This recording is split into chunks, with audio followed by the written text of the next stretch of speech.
Hey there, welcome to the latest episode of Hiker Homily, and this time our subject is hiking as a couple. And I mean specifically as a couple of, quote unquote, dating, romantic, married, however you wanna put it. And I'll be the first one to tell you that I am no marriage counselor or anything like that. I'm not a relationship counselor. Um, what I can tell you is um, I met my wife at a summer camp somewhere around 40 years ago. And we have been friends for that entire 40 years, and we have been married now for 29 of those 40 years. Um, Dated for a long time and then got married and have stayed married. And we have a pretty decent marriage. So, not tooting my own horn, but, yeah, that might be anecdotal. But I think I got a decent bead on what works in a relationship and keeps a relationship together. You know what I mean? And both of us, especially in our younger years, were backpackers. Um, she has moved into some other really cool hobbies and stuff, and some of them I share. So she doesn't backpack as much, and we're going to kind of go over a little bit of that kind of an attitude thing, why that's okay. Um, but for couples hiking, it's a little different than friends. When I go out hiking with my buddies, there's not certain quote unquote expectations there. You know what I mean? Where it's different if I'm hiking with my girlfriend or uh, my wife, type of thing. If you were hiking with your girlfriend, I don't have a wife and a girlfriend. Boy, I'm gonna get myself in trouble with that one. But there's certain questions a lot of people I've seen ask about or have concerns about when hiking, and some of it is for through hiking, and some of it is just generally backpacking and things like that. Things like sharing. Do you have to share everything? Um, and really, that's one of the pros of hiking with a significant other. We'll use that term because that's actually a really good term. A spouse or someone you're dating, someone you're romantically involved with, significant other. Um, One of the pros of hiking with someone like that is the fact that you can kind of split and share some of the things. You don't have to carry the entire tent and the tent's entire weight. You can kind of split that up. Hey, I'll take the tent poles and the tent stakes if you'll take the main tent body, vice versa. Uh, I'll take, if it's a 3-day backpack trip, I'll take breakfast, 2 days worth of the breakfast and one day worth of the dinner. You take 2 dinners and 1 breakfast, so that covers our 3 days, and then we'll split lunch right down the middle. So you're not carrying all the food for the entire time by yourself. So, and some people say, yeah, but you're going to have individual meals because you're just going to end up carrying twice as much food. Maybe. It depends on the backpack trip. Through hiking, that probably is true, but for backpacking, you're not necessarily going to be eating that much. Most backpacker meals are, you know, 2 or 3 servings, and if I'm through hiking and need that extra energy, I'll eat the whole thing. But I don't need that entire thing. If it's just a 2 or 3 day backpack trip. See what I mean? So you're going to end up splitting the food. So anyway, but you can kind of see what I mean, though. You're going to split some of the weight there. One person isn't going to have to carry everything. Some of the stuff that you can share, that means carrying it will be shared too. And that's actually a good thing. You don't have to go overboard and fanatic on it, though. I mean, you're not going to use each other's. Somebody actually said something about toothbrushes. We have to share toothbrushes. I don't understand why that's a thing. Just because you're backpacking, you have to share toothbrushes. Where'd that come from? No, it's not true. Yeah, so no, you don't have to share every single thing. You absolutely don't. And here's one of those things where, again, I'm not a marriage counselor, but being married as long as I have been, some people are concerned that the stress of hiking can hurt a relationship.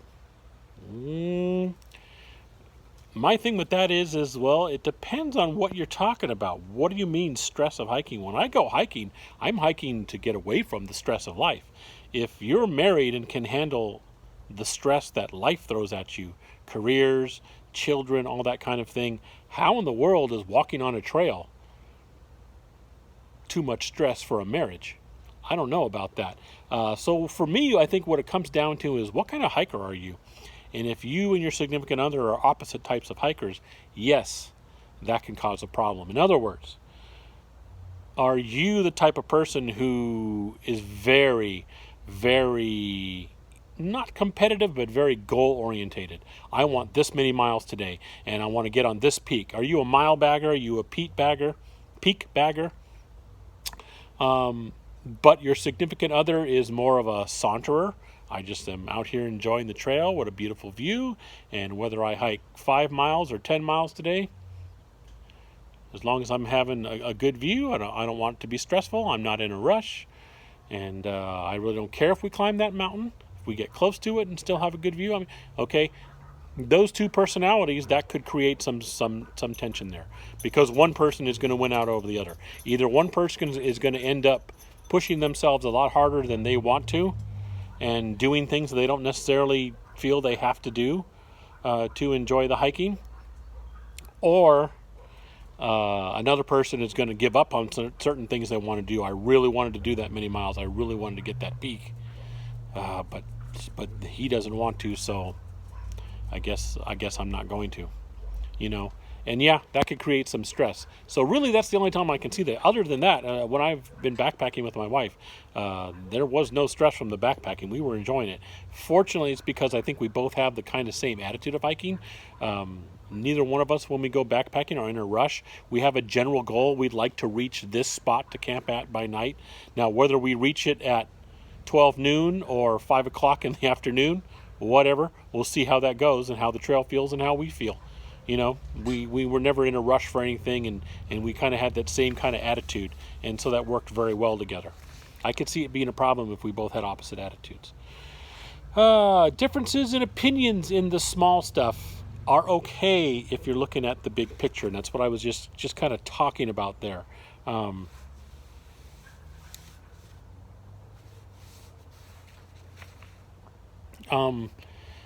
Again, that kind of stuff, it's not the hiking that's causing the stress. It's the differences in stuff. I would rather put the tent here. Well, I think it's better if we put it over here in the shade. Okay, the shade is nice, but branches can come down on the tree. And that's little stuff that really shouldn't be argued over. It shouldn't matter. You know what I mean? Do smart camping. Yeah, if you think this tree is going to have some widowmakers and stuff, then don't camp underneath it. Even though you think the shade is nice, give in there. Yeah, that could be a real thing. Looking at that tree, yeah, not worth arguing about. So different. Don't sweat the small things when you're out there. Really don't. Keep an eye on the big picture, and the big picture is you're together in this beautiful place. Just enjoy it. That really should be the big thing. You should be enjoying hiking. Hiking should not stress you out. Another issue people come up with: hiking hygiene stressing your relationship. Okay, that's another one where it's like, okay, again, I've been married to my wife for 29 years. If I can't handle a little BO now and then, what am I doing married to a person? Well, if you really have a personality that kind of freaks you out, maybe hiking's not for you. Period. Sorry, that shouldn't be something you're worried about. For hiking and backpacking, that's just yeah. If there's something else going on, you need to have realistic expectations. That's what I'm going for. Realistic expectations. If you are going backpacking with your significant other, and you are concerned that they are not going to like you anymore because you have BO, or you are starting to be put off that person because they have BO, when you're in the middle of nowhere hiking, there's something going on there beyond the hiking. I'm sorry, there really is. That shouldn't be an issue. And then the last one is lack of alone time. Lack of alone time can be a test. And I can see how that is. Again, I'm one of those people that being married as I am, I like spending time with my wife. We're currently, when I'm shooting this, we're going through the whole pandemic lockdown thing, and we're on day 20 when I'm shooting this at the beginning of April. And yeah, we've been kind of smushed together more than we have in a long time, and it's working. Again, it's up to your relationship. It's not the hiking that's causing that problem. It's attitudes and things like that. My wife and I have never been the type of people that we have to do every single thing together. We are not glued to each other's hip just because we're married. We like to do things together, but if I decide I think I'm going to go over here and do such and such, oh cool, she's all cool with that, and she's got her own little thing over here she does, and there we go. We do some stuff separately and things. Now with backpacking and hiking, it can be the same thing. Yeah, you're going to be together, but that doesn't mean you have to walk hand in hand down the trail the whole time, especially when you're through hiking. Do your pace and just make sure that you're checking with each other, and you're meeting up at certain times. Okay, I'll meet you here for lunch. Cool. Okay, for basic backpacking, you really should be going kind of together. And I've done a whole hiker homily on hiking as a group and stuff, and that could be the same kind of thing. You're going to hike together. You're going to try and keep track of each other. Try and maintain a pace that you both are comfortable with. There's a little bit of give and take there in a relationship. But does that mean you have to be glued to each other's hip? Absolutely not. Does that mean that once you're in camp you have to do the same things and be together? No. If one partner wants to go off and just have a little meditation time hanging out on a rock by the stream or something like that, then the other person should, if your significant other, should be okay with that. Everything's fine. You don't have to be next to each other the entire time. You can have your self time. But if it's a short backpack trip, that really shouldn't be an issue. If you can't handle 2 or 3 days, maybe 4 days to a week with your partner, what's going on there in that relationship aside from the backpacking? Because that shouldn't be that big of a deal. It really shouldn't, in my opinion.